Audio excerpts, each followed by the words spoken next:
What's going on, everyone? Welcome to a Monday edition of Back Your Play with Q. I'm your host, as always, Rich Quinones, hashtag BYP. Check out the YouTube channel, subscribe. Appreciate you guys checking out all the content. We did a lot of football over this past weekend, MLB. Now we got to turn our attention to the NBA, our resident hoops insider, the insightful one, Jonathan Marshall, sports reporter, anchor at WMUR, and kind enough to join us. Don't forget, give him a follow at John_Marshall3. What's going on, brother? What's going on, Q? Life has changed since we last talked. Yes, we'll get into that when we close out the segment. No doubt about that. That's the teaser in the business, we like to say. But let's start as far as life-changing in the NBA. We'll get to Harden and Embiid in a second. But now you have another big-time superstar in Giannis, who, oh, by the way, already won a championship with the Milwaukee Bucks. So now I'm going to wait and see. I'm not going to sign the extension just yet until you convince me that you're putting together a title contending team. This is the NBA. The players drive the league, man. I mean, when you hear something like this, does it kind of turn you off? You're talking about a two-time MVP. I believe you can clarify this, he's in the third season of a 5-year, 228 super max deal, and already he's making demands. Yeah, it's funny. I think a few years ago, Giannis made a statement about wanting to spend his entire career in Milwaukee, and I just laughed at him. Like, he's young. Talk to me in a few years. That'll all change, especially when you see your peers teaming up with each other and building these super teams, right? But Giannis has to be honest. And I mean, even with the Dame situation in Portland, right? These guys in these markets like Portland and Milwaukee, you're putting these demands on a franchise and they don't have the infrastructure to take that on. Who is Milwaukee getting free agent wise to build the championship team? As far as I'm concerned, they've reached their ceiling. They've done the best that they could do for a franchise, for a market like Milwaukee. You win a championship. To me, you got to be happy with that. Like, Drew Holiday is what? Early 30s, pushing mid-30s. Chris Middleton's getting up there. Brook Lopez. These are three of your main supporting guys getting up there in age. I think they've reached their peak. I mean, this might be their final year of really being a true competitor in the Eastern Conference and the NBA. And so after that, what do you have? You're looking at a rebuild situation because Milwaukee is not a free agent destination. So it's funny to me when I hear these demands from guys in certain markets, because what do you expect this front office to do? So pretty much you're already just putting out there, he's going to leave. He's not staying in Milwaukee. This is just, for me, a filler, like a warm-up to what's coming, and not trying to put it all on Giannis. We put it on the franchise. I put it out there. I'm putting these demands out there. Same thing with Dame in Portland, right? I want to see if they can put a contender together. Be honest with yourself. They're not doing that in Portland. So it's just, it's just funny to me. So a couple of things. This is a team that was a top seed last year in the Eastern Conference. They won 58 games. The Celtics were right there in 57 wins, 57-25. The Bucks were 58-24. We already talked about it. A couple seasons removed from winning a title. So something that stood out, and I know what you're going to say, but I want to hear it anyway. Then why sign these deals? Like, it doesn't make sense to me. And what? When did we get to this point now where I'm signing a supermax contract, and then a year or two, I don't like what I see. I don't like the direction of the franchise. Or, it reminds me when you're a young kid and your buddy down the street, little Joey, little Jimmy, whoever, gets the bicycle, and then you get the bicycle, and then they turn around and they want to get a better bicycle because of what you got, or vice versa. It's like this jealousy factor. First of all, why'd you sign the contract then if you knew this is where we were heading? Correct, number one. And then number two, when did we get to this point in the NBA where the players dictate the league and where they're going to go as much as they do right now? Because it's beyond prevalent. And you want to say it started with LeBron a couple years ago? Whatever, but how did we get here? Well, number one, it'd be hard to turn down that Supermax money. These guys are 100%. Making bank. These guys 100%. Are making bank. But it gives you opportunity to play both sides of the field, right? Bradley Beal with Washington, right? You can sign that Supermax deal with no pressure, no expectations, put all the pressure on the front office, knowing if you're honest with yourself, this front office has no chance at developing a roster that you want, or at least in the time frame that you wanted to. So for me, guys like Dame and Bradley Beal and Giannis, they can play it both ways, right? Like, they can play it both ways. They can make it seem like the front office didn't do this. They're the reason why I'm not here. Oh, I'm gonna get my cake too. So that's how I look at So it.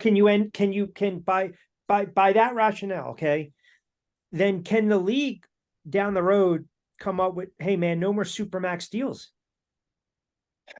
Because guys are gonna get their coin early on, right? And then they're gonna be looking down at the end of the bar. They're with the blonde, and the brunette walks in. They want the brunette. They want a bolt. That's just how it is. So how do we avoid this? I, honestly, I don't, I don't have the answer. I think it's so far gone at this point. You see these contracts? I mean, these deals that, I Ridiculous. mean, it's only going to increase and increase. I mean, you see what guys like Tyrese Halliburton, the money that they're making. So if a guy like that is making that much, if I'm Luka, if I'm Giannis, like, come on. So as long as, look, Tyrese Halliburton is a great player, and these other guys, I mean, the money they're getting, like, these are great players. Make no mistake about it. But if I'm going to the negotiation table, like, I'm Giannis, I'm Luka, this is what such and such is making. I gotta get way more than that.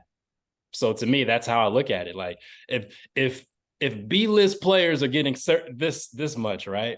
What are the A-listers going to say, right? That's how I got to look at it. So it starts with, what are the B-listers making? That's the issue. If the B-lister is getting 200 million, the A-lister's demanding 350. So take a guy like Austin Reeves. That's what I'm saying. That's what I'm saying. Right? I mean, is he $100 million player? I don't think he is right. I haven't seen enough. The Lakers are basing that off of potential, right? And that's what you have to do sometimes. The NBA is so much of a potential league when it comes to drafting and signing these guys. They're projecting out to what Austin Reeves could be or what they hope he is, right? I mean, they have no other choice. Who's their third option right now? Well, that's the thing, yeah. So a lot of these teams, they have no other option. They have to pay this money. It's ludicrous because you can average 10 points a game and play 25 minutes a night, and you can make $100 million. Yeah. Yeah. They keep the players keep resetting the market, as opposed to the NFL, where the quarterback can set the market, but for the quarterback, not for the pass rusher, not for the corner, not for the running back, not for the wide receiver. In the NBA, it's a friggin' free for all. We don't care if you're a point guard, a power forward, a two guard, shooting guard, playmaker, center. When the market's reset, the market's reset. Everyone, yeah, it's like a big tote jar. Everyone pulls from it, and they're cashing in. The dynamic of those two sports lend to it as well, right? With football, the quarterback on every level is the main person, right? Like, that's touch the ball the most. Right. When it comes to basketball, you can have 2-3 dynamic guys. That's all you need. You can go over to the top. And so I think the individual nature of basketball, having those individual talents and how it's so important, whereas football, it's so much of a unit and you have to develop that depth, right? Yep. I think just the simple nature of football, and even in basketball, look, the faces are more recognizable too. So there's more power to these guys' faces, right? Yeah. The casual sports fan could probably name, would you say they can name more star NBA players than star NFL players outside of quarterbacks, right? Like, they can name you a Steph, a KD, a Giannis, Luka, a Wemby, right? But the NFL, when it comes to the next big thing coming in outside of Caleb Williams from USC, they probably can't name. Yeah. The NBA has this foreign element too when it comes to, promoting individual guys. So there's such a different dynamic when it comes to those two sports. Yeah.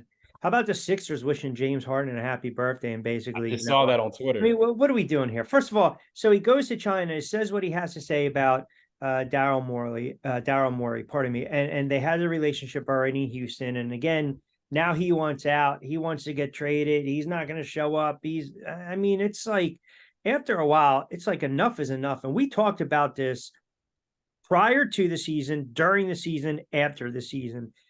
You said it, you got hammered. I said it, reiterated, I got hammered. It is time to blow this franchise up and build around Maxey. Don't worry about Harden. Trade Embiid. Blow it up. It hasn't worked. Process this, process that. Start from scratch, man, because that is where we're at. Rip the friggin' bit. Remember when you were kid, your mom would say, rip it off. Don't do it little by little. Rip it off, man. If the scab comes off, the scab comes off. Suck it up. That's where we're at right now with the Sixers. First, the Harden Morey situation. This is what happens when you mix business and personal, right? Because they go back from the Houston Rocket days, right? So this wasn't going to end any other way but this, because there's personal history there, right? And so Harden's expecting Morey to look out for him, right? Because that's what he's done over the years, right? And so Morey has two jobs, right? He has to make Harden happy, right?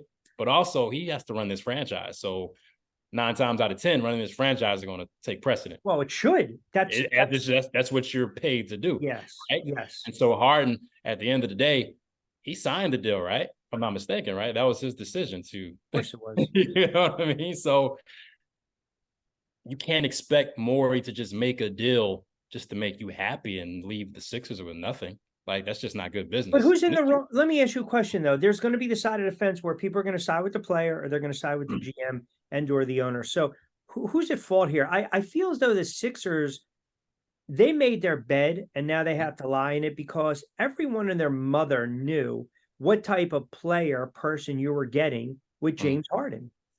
This is not new to anyone. If you followed, watched, covered, enjoyed the NBA over the last 10 years, everywhere this guy has gone, he has just basically ruined franchises. He's a selfish player who ultimately will be in the Hall of Fame. Don't get me wrong. For sure. Yeah. But that aside, every stop, it's just, I'm going to leave, just a trail of muck in my wake, destruction. I think one of the last couple of times we've talked about the Sixers, I said it's a failure of the franchise, and this goes back a decade. Yeah. Right? We talk about Markelle Fultz, that situation, right? The Ben Simmons situation, just poor drafting, poor roster construction, the lack of developing young talent. And this is why you're in the situation that you're in now. Tyrese Maxey is the only young talent that you can actually look at and say, okay, possible all-star in the future. He has that talent. Outside of Embiid, obviously, but he'll be 30 this year, I believe. Yeah, like, getting older. You look around, it's like this team's window for a championship might have been closed this past season. This might have been their last true opportunity. And we talked about it, before the draft. I'm like, look, if I'm Philly, I'm calling Portland up. I'll give you Joel. Give me the 3rd pick. Give me Shaedon Sharpe. Give me Anthony Simons. And let's rock out with that. Because you're a year or two away from being Blazers East. Honestly, a superstar. And then what else? Right? So, but again, let me go back for a moment. So with the Harden thing, I mean, who really has the leverage right here?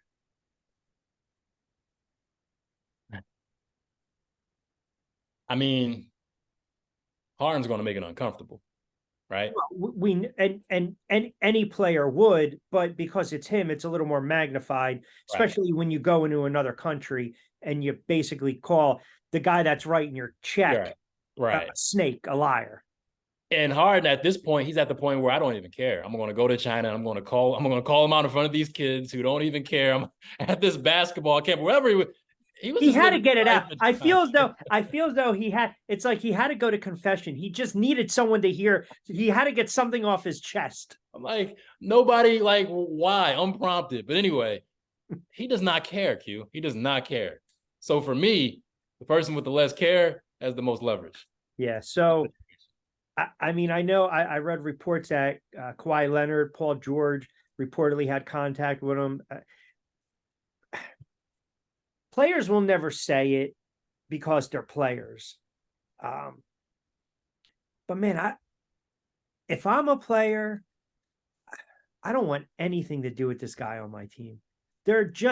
It's me, my personality. I see the handwriting on the wall and I look long-term, the long game. And he's that guy that, that he's going to come in, he's going to give you the moments and you're like, man, this is why we made the move for this guy.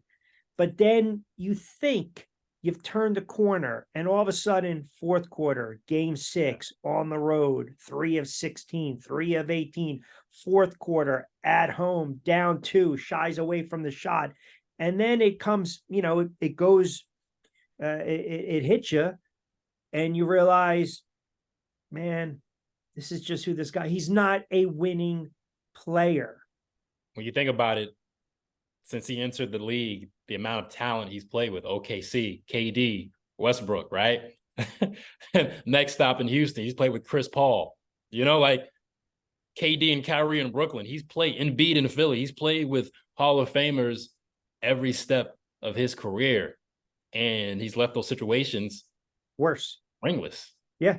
Well, and those teams, when you think about it, after the fact, but 100% ringless. I mean, yep. So I guess when it comes to the Clipper situation, obviously there's a personal relationship there. You know, I can imagine with PG and James Harden, both California guys, you know, so I'm pretty sure there's history there. So that plays into a factor too, right? This is my guy. I want to get him in here. I think we have the right mix of guys. We can make this work. We just need this one more piece. If you're PG and Kawhi, probably thinking, look, we just need a third star, like a third name that can get us over that hump. You know, we're you know, early 30s, like we're trying to compete. And it's easy to trick yourself into thinking this guy, this situation, not a lot of pressure to produce on a nightly basis because we have Kawhi and PG. Maybe this could work. All well and good. But again, when you get to the series where now all of a sudden defenses ratchet up a little more, you need a predominant player to bring the ball up the floor because that's not who he is. He can't even elevate anymore. And say those two go south one night and you need him to step up time in, time again, over and over and over. Right? The track record, the body of work, the film don't lie. It speaks for itself. He's not that guy. He might give you, you know, the A-Rod homer in the ninth when you're already up by 10 runs. But, man, you need the 3-run shot. It's very rare.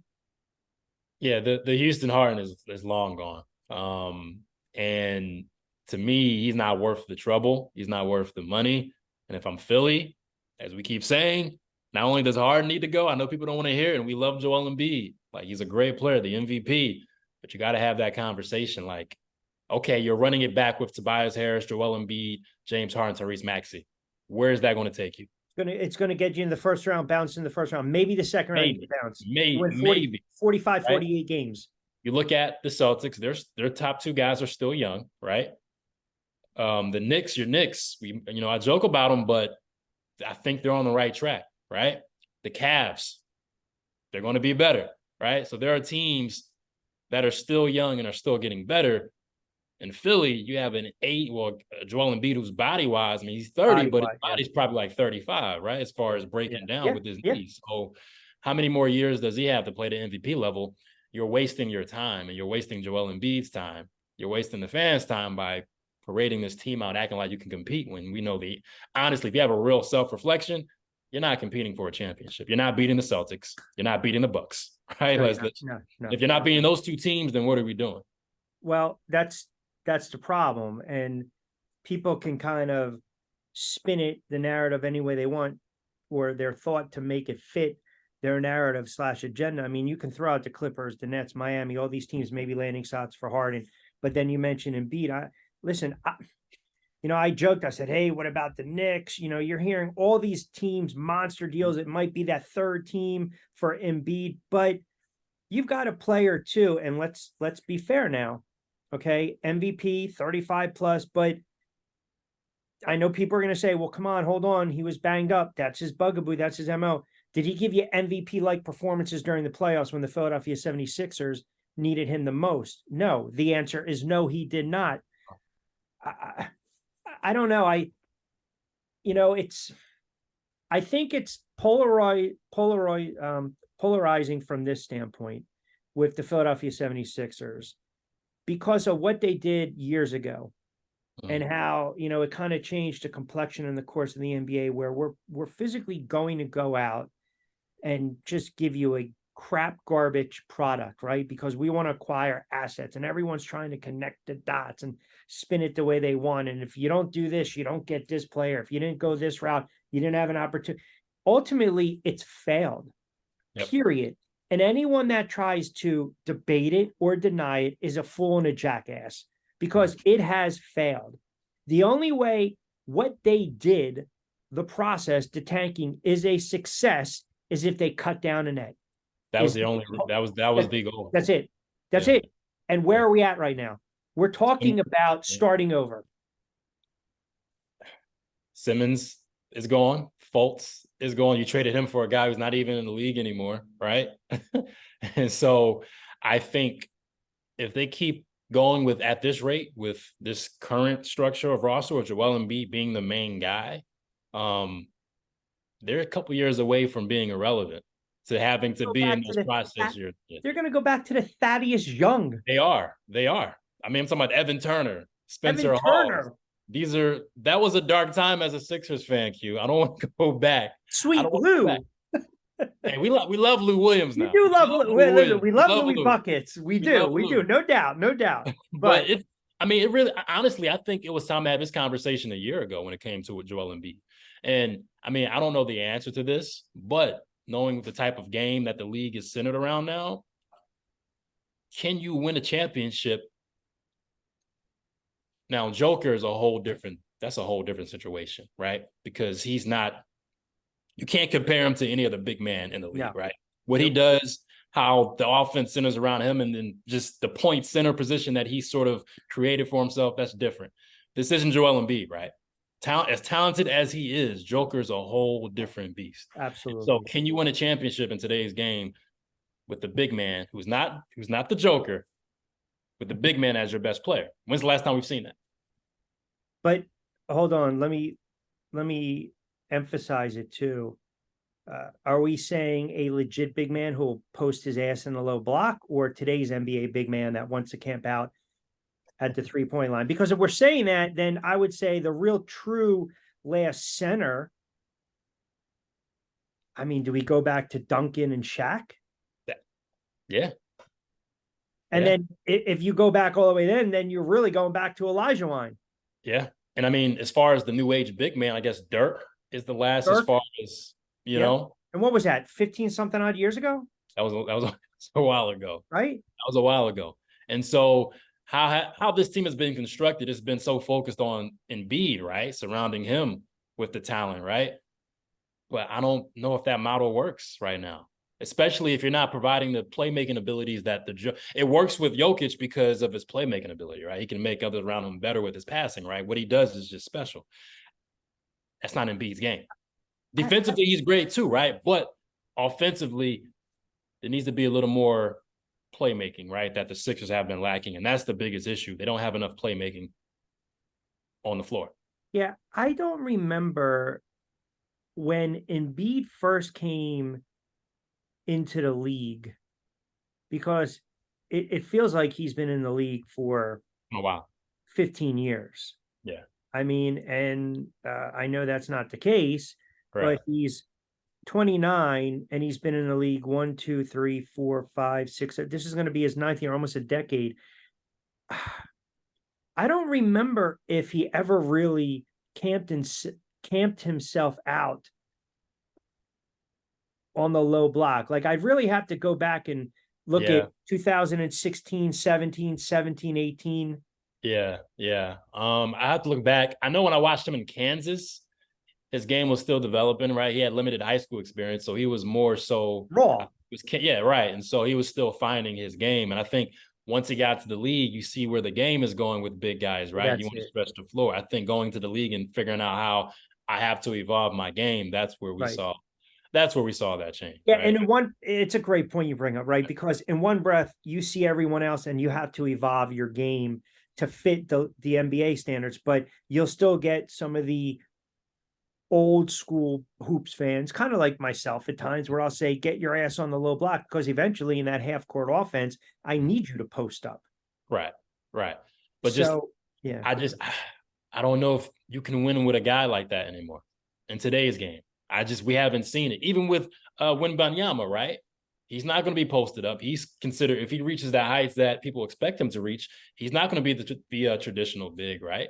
So it's like, even the bigs that are coming to the game, number one, they're not even drafting traditional bigs anymore that high, right? Like, these are all combo guys, wings, unicorns that they want. So it's just a new wave that I think the Sixers have been behind for a while now. They've been behind the rest of the league, when even just the style and the players and the roster construction, they've been behind. Would you say it kind of started when they drafted Jahlil Okafor? Yeah. Nerlens Noel. Nerlens Noel. They were collecting big men when the game was going a totally different way. Okafor's, I don't even think he's in the NBA. I don't think he's in the league anymore. I think Noel might be a free agent. I mean, he's played recently, but Okafor may. I'm not sure where he's at. I don't know where he's I at. actually just pulled it up. He's in. He's in the G League, I think. Did he play in the G League? No, he's playing in a league in Spain. Really? Actually, that that was back in 2022. He was Zhangjiang Lions, and then 2022, 2023, he was in Mexico, and then 2023 to present, he's playing in Zaragoza, Spain, Huh. Liga ACB. Huh.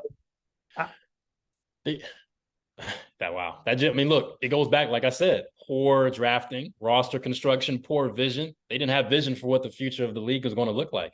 When's the last star wing player that they've had? Like legit three, like a 3-man. That's required to be like, you have to have a star at 3. Like that's just like, you have to have a guy at the 3 spot, and Tobias Harris, whoever you have out there, is not getting it. That's just not getting done. The NBA is such an evolving sport, season after season, right? Because when they got Dr. J and he came over from the ABA, he had your prime years, but then they were able to get Moses. They were able to win that title. Then they had Barkley. You had the power forward, a little success in the playoffs, nothing to write home about. Then the turn around, you get the answer. You get Allen Iverson. You get a pure scoring guard, not a point guard, because I'm going to score first, primary, secondary. I'm going to dish. Let's have success. Had the great run in the early 2000s, get to the NBA Finals. Then you had that lull. We've seen it with every franchise. There's a handful that don't really go through that because they're still in the traditional mold. Like the Lakers for so many years. If you think about it, whether it was Wilt, and then you turn around and you go to Kareem, and then you turn around and then later on you go to Shaq. I mean, you're talking about 3 of the most dominant, imposing big men the league has ever seen that are Hall of Famers. But they also surrounded themselves. The Bulls, Cartwright and Wellington and these guys, nothing to write home about, but they were serviceable. They knew their role at the time. But the NBA was different in the 90s and then in 2000. See, you and I have had this conversation for so many years. Give me the last team in your estimation that really never had this bona fide jump back star that won an NBA championship. I have the team. Pistons, right? I mean, with Phillips, Rasheed Wallace, Tayshaun Prince, Rip Hamilton, solid Phillips, players. Ben Wallace, yeah. They all understood their role. Right. It worked. Yeah. We're not. Yeah. Yeah. Today, I don't know. Not so much. I don't know. No, you can't have these guys. It's just a game. I was having this conversation with my buddy the other day. We were talking about Larry Bird, and I said, do people really understand how great a player Larry Bird was? Because not only was he a scorer and a great shooter, but his court vision was uncanny. He always made, we call it the perfect pass, the right pass, right? Get the guy in stride, get him coming to the basket, the back doors. Those fundamentals now are lost. It's almost like pick and roll, clear out, let me go one-on-one hero ball. That's the NBA right now. Yeah. I think Bird's game is what teams, I think nowadays we're seeing, guys like Jokic and Luka, right? The skill level, right? I think the skill level is something that what Larry Bird possessed, he would dominate. Just the same in today's game, just what he brings to the floor. Like we're seeing with some of these guys, if you have even Jalen Brunson, right, to a lesser extent, right? Not the most athletic guy, but he gets to his spots. He knows how to, I guess, manipulate his body in ways. So if you have that skill level, you can still dominate in this game. And so I think today's game is all about a premium on skill and having guys that can do multiple things. Like for the Sixers, their roster, how many two-way guys do they have? Guys that can handle the rock, attack, can shoot, athletic. They don't have it. You had a 30-something-year-old overpriced player in Harden. That was your primary ball handler. I'm looking at the Denver Nuggets, who just won a championship. They lost a Bruce Brown, but they have Christian Braun, who got some great minutes in the finals, and he's looking like he's coming up. So even the team that's winning a championship, they're still developing guys that can compete at the highest level. The Sixers don't have that, not even close to it. And Nope. so it's just, to me, it's a failure of it's a failure from the organization, giving Tobias Harris the money, certain draft picks that just didn't pan out. Like, it goes back, way Yeah. back. Yeah. And And now, so now, like I said, they're not careful. 2 years, we're gonna have a conversation, and they're out of the conversation when it comes to Eastern Conference contenders. Like, and you're I going to see. also add to that the conversation of, he was a great big man, but he can never win a title. Hell, can't even get into an Eastern Conference Finals. How many second round exits do you need to see to figure out this isn't working? Ben Simmons isn't there anymore. Like, you can't blame him. No, no, So no, no, what's no. going on? You're running. You're running. We're not going to be able to sit here next year and say, man, I can't believe they had a 3-1 lead and Doc didn't call that timeout. Can't blame Doc. So, I mean, there's one person left. So Yeah. I don't know. We'll see. We'll see.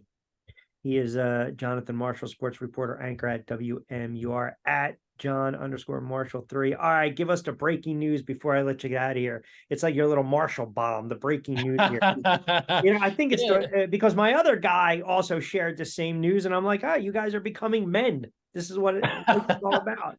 It's the summer of love, Q. I popped the question, proposed to my lovely, lovely, lovely, lovely wife, and I'm a married man now, Q. I'm a married man.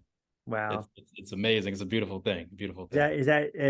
So no more the free agent contracts, the 10-day contracts. You got to put that to bed, baby. I gave her the max, super max deal. It's lifetime. Super max super deal. Max. Super max. She's a super max partner. So she got but what the viewing audience is not aware is that you converted her from being a Cowboys fan to an Eagles fan, which I mean, for the life of me, I don't know how you did it. You must have some magic juju. I don't know, but I mean, that's just night and day, man. Listen, look, we made a deal. It was at the negotiation table, and I'm not going to say no to that. I'm not going to say no to that. I mean, listen, look, that's the one thing we can agree on, Q, is that the Cowboys is just not a good look, and so, sometimes you got to show people the good side of life. I don't know about you. I mean, your Giants, that's a whole nother situation, but this is the Eagles household now. I'm happy. I'm happy. Well, it's like, listen, it's like the players dictating what they want. You had to set the foundation, the groundwork, and communication, being on the same page, marriage keys. Hey man, from what they tell me, happy wife, happy life. So, but congratulations, brother. I'm proud of you. You got that glow. You got that newly minted glow until the Eagles and the Cowboys play on Sunday. It won't look. Eagles, Cowboys. Look, I don't know. It might creep out. She might turn on you. I don't think so. We already have like matching Eagles shirts. She's in this. All right. Like, she's in this. Like, she has the Eagles gear. The first quarter might be a little shock to her, right? It might be a little shock, like, this doesn't feel right. But once she sees what a winning team looks like, she'll get that feeling. Then she'll realize what she's been missing. Yeah, no, listen, I get it. It's like that first time you open up the cabinet and you see that there's that extra toothbrush. You're in. You're in it. You're in it. Listen, this is real. This is it. You are all in. There's no turning back. There's no turning back. We're here. We're in it. As they used to say, you got yourself in a relationship right now. One toothbrush, you're good. 2? Listen, give her a few weeks of Eagles football, and she'll see Dak throwing interceptions. Come on. Yeah. Everything else is gold. She could have did better. She could have did better with the football team, and she's here now. She's here. Wow, she's very lovely. So I congratulate you both, and wish you the best of luck, brother. I'm happy for you. I appreciate that. All right, listen, we'll do it again another couple weeks, unless Harden decides to keep ripping people, or they turn around and they trade Embiid. We'll have a lot to talk about. It's crazy, right? It's August, season's right around the corner again. Training camp, yeah. It goes by fast. And week 1 of the football season, I'm looking forward to talking Giants football with you, Q. I'm looking forward. We will dabble. We will dabble into the NFL with our weekly spots. Who's competing for second place? That's all I want to know in the NFC East. Because that's the true storyline. Who's going to finish behind the Eagles? That's what I want to know. I don't know. We'll Listen, see. you win in the NFL with depth, and the Philadelphia Eagles have it on both sides of the ball, especially on defense. So we're coming back to win it this year, guaranteed. I got to deal with this crap for 17 plus weeks. All right, We're brother. doing it. Appreciate you All right. jumping on board. All right, Q.